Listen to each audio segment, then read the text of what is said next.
Welcome back to War of the Ring 2nd Edition. Very, very long playthrough. Alright, we're beginning turn 7? Somewhere in there. Halfway along, perhaps. And the first thing we do is we're going to be recovering the action dice and drawing event cards. So let's get to it. Alright, we're going to recover the action dice. So there's the 5, the 3 for the Hunt for the Ring box. Now, there were no dice in here for the Free Peoples, which means we did not move the Fellowship in the last episode. So, and we get our dice for the Free Peoples. So we have 8 dice for Saruman and the Shadow Player, 4 for the Free Peoples. Let's look at the cards now. Alright, the 2 cards we drew for the Free Peoples. We have a character card and a strategy card. The character card is Gwaihir the Windlord. It's separate from the Fellowship or move one companion or group of companions as if their level were 4. This movement of these companions is allowed to end in a stronghold under siege. Lorien, perhaps? Dol Amroth? Okay, and we have Daring Defiance. Play if a companion is in the battle. Forfeit the leadership of all companions participating in the battle to cancel the effects of the combat. Card played by the Shadow Player. That's a good defense card as well for battles. Then we have Help Unlooked For. It says, attack a shadow army besieging a stronghold with a Free People's army in an adjacent region. For this entire battle, the Shadow Player rolls 1 die less during the combat and roll for each Free People's unit in the besieged stronghold to a minimum of 1. Ooh, that's pretty handy too. And we also have No Quarter. If your combat roll or leader reroll scores at least 1 hit, score 1 additional hit. Both very good cards. Alright, and now it is time to have the Fellowship phase. So are we going to reveal them? Keep them hidden? I don't know. We're going to find out here in a second.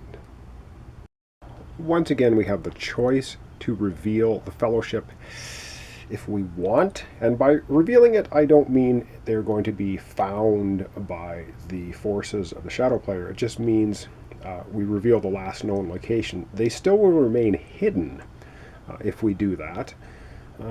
So for instance, we could go 1, 2, 3, 4, 5. We could say they are now in the Gladden Fields if we wanted to do that. But then that leaves the Fellowship's last known location outside of a stronghold, and that I don't really want to do. So we are not going to reveal the location of the Fellowship. We're going to leave them at 5, so they're 5 spaces away from Rivendell somewhere, and we can't change the leader of the Fellowship, even if we wanted to. We have Strider as level 3, and the other characters in the Fellowship remaining, which is Boromir, Legolas, and Gimli, are level 2. So on we go now to the Hunt allocation. Alright, it's the Hunt allocation phase. The Shadow Player can put any number of dice in the Hunt for the Ring box up to the amount of companions still in the Fellowship. So they could put up to 4 here, because there's Aragorn, Boromir, and Legolas and Gimli still in the Fellowship at the moment, because Merry, Pippin, and Gandalf split. So they could put 4 in here, or they can put none in here, because the Fellowship did not move last time. They do not have to put any dice in there, and I think they are going to put none in there. Now that's dangerous for them a little bit, because if they roll their dice and they get no eyes, that means they're not going to be rolling any dice at all when the Fellowship moves. But it will mean they're going to have 8 dice to do things on the board, so it's a trade-off. But they're not going to put any in there. They're probably going to roll at least 1. That's what they're thinking. So let's now get to rolling the dice. It's dice rolling time. 8 dice for the Shadow Player, 4 for the Free Peoples. We'll do the Shadow Player first. Can hardly pick them up. Alright, and what do they get? They get, as they suspected, they end up, they get 3 eyes for the Hunt box, Hunt for the Ring. So there's 3 in there now. They get a muster, they get a Palantir, an event die, army die, a muster army die. All right, what do we have for the free people? We get, all right, Will of the West. I was waiting for that one. We have 2 character die, event die, and a Will of the West. Yes. All right. It is the choice of the free peoples once again to either go first or defer to the shadow player because they have fewer dice. And you can do that at any time during the turns. If the shadow player ever ends up with fewer dice than the free peoples, they can pass to the free peoples as well. So it works both ways. But the shadow player is, in fact, going to play one of their dice right away. So let's get to it. All right. So these are our free people's dice. We are going to be using the Will of the West.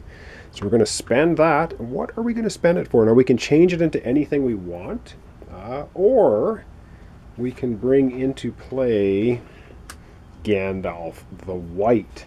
And that is precisely what we're going to do. And I'm using the expansion miniature for Gandalf the White. If that will focus.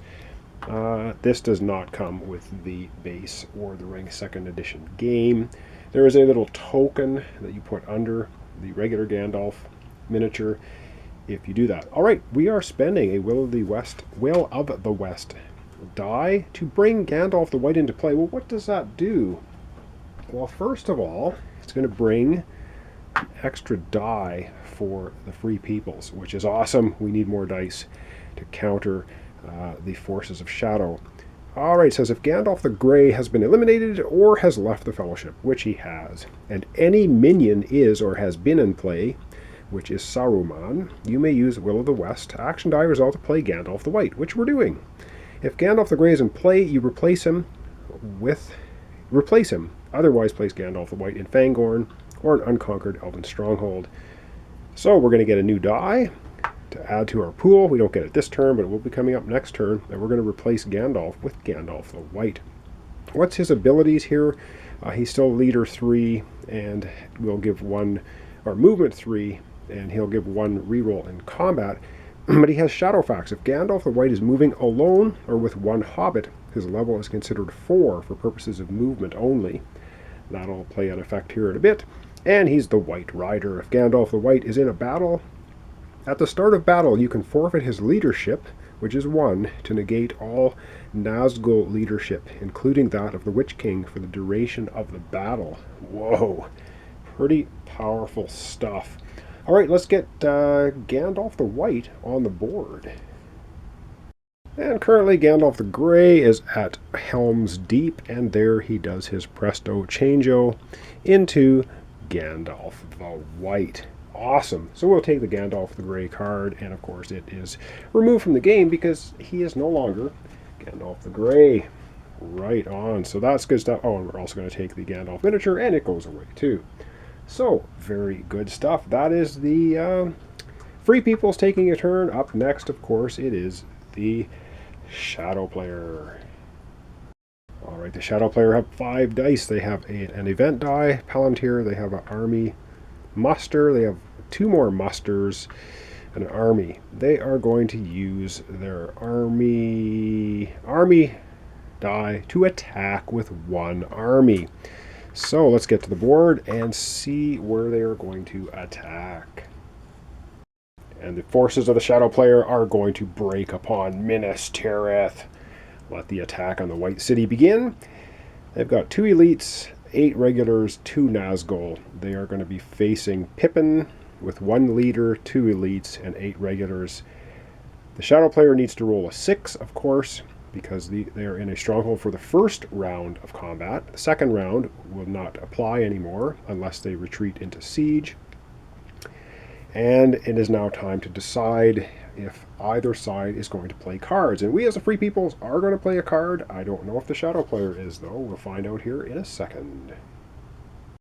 So the card we are going to play as free peoples is No Quarter. If your combat roll or leader reroll scores at least 1 hit, score 1 additional hit. All right. So we're going to be doing that. The shadow player has opted not to play a card. All right, let's get the dice out. It's going to be 5 dice for the Shadow player, 5 dice for the Free Peoples of Gondor. Shadow player is going to hit on a 6+. Free Peoples hit on a 5 or 6, and if they get at least 1 hit, they're going to do 1 more. So let's get out the dice tray and roll up the first round of combat. Let the battle begin. 10 units per side, 2 rerolls for the Free Peoples, 1 for Pippin, 1 for their leader, 2 rerolls for the Shadow player for the 2 Nazgul, and the Free Peoples have the advantage in the first round of combat because the Shadow player needs to roll 6s. So let's find out what we get. And we get lots of good things for the Free Peoples. 2 hits against the Shadow army, no hits for the Shadow player. So they each get 2 rerolls. So Free Peoples, come on. Oh, they don't get 3 and a 2. No more hits for the Free Peoples, but they're going to get 1 extra one because of the card. So you know what? I'm going to just put the extra one here because they're going to get 3 hits because of the no quarter card. 2 rerolls for the Nazgul. They need 6s. And they get 2 4s, so no hits at all for the Shadow players. They lost 3 units. Let's go to the board and remove casualties. So the initial assault was a dud. The Shadow player is going to lose 3 units. They're going to take 3 regular units and get rid of them. They're down now to 7. They are going to attack again. And the Gondor player now has the option to retreat into siege. If he does that, though, he's going to lose 5 units. They're going to go back to reinforcements because you can only put 5 units in a stronghold. So they're going to fight another battle. But this time, the second round of combat, they don't get the bonus for the settlement defense. Now the Shadow player is going to hit on a 5 and 6. And so is the Gondor units. So once again, it's going to be 5 dice for the Shadow player, 5 dice for the Gondor player, and it's going to be 2 rerolls apiece. Let's find out if we're going to play any cards. All right, both players have opted to play a card. We're going to look at the Shadow player card first, and it is "We Come to Kill." Play if a Shadow elite unit is in the battle. There's 2 of them.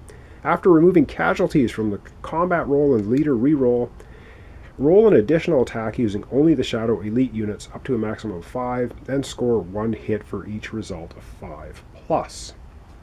They're playing that, but the Free Peoples say not so fast because they are playing Daring Defiance. Play if a companion is in the battle. That'd be Pippin. Forfeit the leadership of all the companions, so there's not going to be a reroll for Pippin, but in the battle, and we cancel the effects of the combat card played by the Shadow player. So we just nerfed the Shadow player card. Way to go, Pippin. All right, let's get to the battle. And another round of dusting up. All right, this time is still 5 dice for the Shadow player, 5 dice for the Free Peoples. And this time, 5s and 6s are hits. Shadow player gets 2 rerolls. Free Peoples, only 1. Ooh, this is looking a little less nice for the Free Peoples. 1 hit for the Free Peoples, 1, 2, 3 hits for the Shadow player. Shadow player has 2 rerolls, so they can reroll the 2 misses.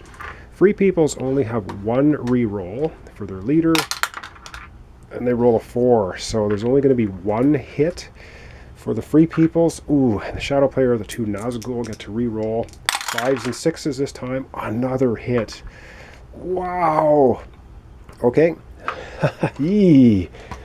All right, well, Pippin managed to cancel the card, the ability of the elites for the Shadow player, but we're going to be taking 4 casualties for Gondor, only 1 for the Shadow player. Ouch. Let's go to the board and remove casualties.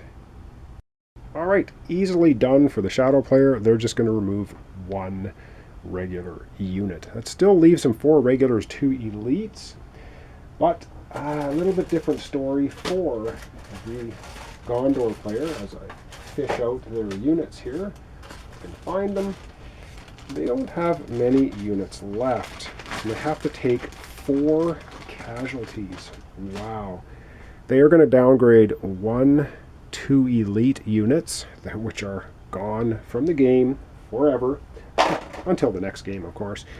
And they are going to be replaced with 2 regulars, which then, basically the 4 hits. So they're replaced with 2 regulars, and then 2 regulars get eliminated, because that is a total of 4 hits. Elites can take 2 hits to disappear. So that now changes the face of the White City a little bit. And into the box they go. Out of the game. See ya. So, that's going to be it. They've lost 2 elite units. Shadow player is going to force the attack. They're going to continue attacking. We've still got 1, 2, 3, 4, 5, 6, 7. We still have 8 regular units, a leader and Pippin there. So I think we're still going to stand our ground as the Free Peoples. So we're going to have 1 more round of combat at least here. And we're still going to be rolling 5 dice apiece. Wow. Once again, both the Free Peoples and the Shadow player are playing cards. Let's take a look at the Shadow player card first. And it is, they are terrible. Play if the total Nazgul leadership is 1 or more, which it is. Forfeit 1 point of Nazgul leadership to add 1 to all dice of your leader reroll. So we're going to get a 1 leader reroll hitting on a 4, 5, 6 instead of 2 leader rerolls hitting on a 5 or 6 for this round of combat. But the Fellowship once again says, I don't think so. Free Peoples, because they're playing Daring Defiance. Play if the companion is in the battle. That's Pippin. Forfeit the leadership of the companion, which would be Pippin for 1, participating in the battle, to cancel the combat card played by the Shadow player. Once again, Pippin to the rescue, canceling the Shadow card. All right, let's get out the dice tray. 5 on 5, hitting on 5 plus. Shadow player 2 rerolls. Shadow player 2 rerolls, and the Free Peoples only 1. Alright, we're back to 5 on 5, and hitting on 5s and 6s. We're going to give this a good shake, and what are we going to get? We are going to get 1 hit against the Free Peoples and 1 hit against Forces of Mordor, and the rest miss. Now the Free Peoples, like I said, they get 1 reroll, and they get a 3, so they don't hit anymore. And the Nazgul, they get 2 rerolls. Oh my goodness. Ooh, they are terrible. Wow, that was brutal again against the Free Peoples as I tossed the dice tower across Middle-earth. Holy jumping. Well, that's 3 casualties against the Men of Gondor, and only 1 against the forces of Sauron. And this time, the Sauron forces are going to downgrade 1 of their elites. Should they? Yeah, they're going to do that, and they are going to just replace it with a Sauron regular. So that's what we have here. So now they have 5 regulars, 1 elite. That gets rid of their 1 casualty. Now we have to have 3 casualties against the Men of Gondor. Oh man, and that's going to be 3 regular units. Minas Tirith is going down by the look of it. I still have Pippin, 1 leader, and 5 Men of Gondor. Oh boy. And what they're going to do now, so we've removed casualties. The Men of Gondor are going to go into the stronghold. So they are going to retreat into siege. So Pippin, the 5 regulars, the leader, go into the stronghold, and the forces of Sauron move in to besiege Minas Tirith. Wow. And that's what it looks like. Okay. So now For the men of Gondor, we have Dol Amroth under siege, Minas Tirith under siege, Lorien under siege. Yeah, not great. All right. That was the Shadow player's turn. We now have the Free People's turn. But the timer says it's 20 minutes, so I'm going to leave it off there.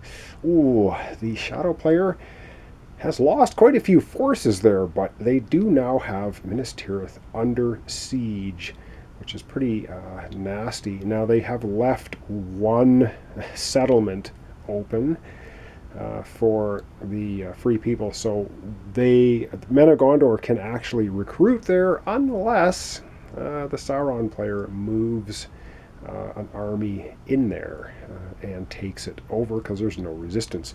So anyway, this is War of the Ring 2nd edition. I'm playing it from beginning to end, and it's going to take a while. We really blew through the cards that time as the Free People's player. We only have one card left. The Sauron player has 2 cards left, and we've got 3 dice left, and the Forces of Evil 4 dice left. And that's going to be our episode for today. So thanks so much for watching along. Thanks for your comments, subscriptions, likes. Really appreciate it. And yes, now we have Gandalf the White in play, which is going to give the Free Peoples at least 1 extra die, which let's hope it will help. Although when the forces of Saruman come crashing down into Rohan, yeah, the Free Peoples of Middle-earth is going to be looking pretty grim. So thanks so much, and we'll see you in the next episode.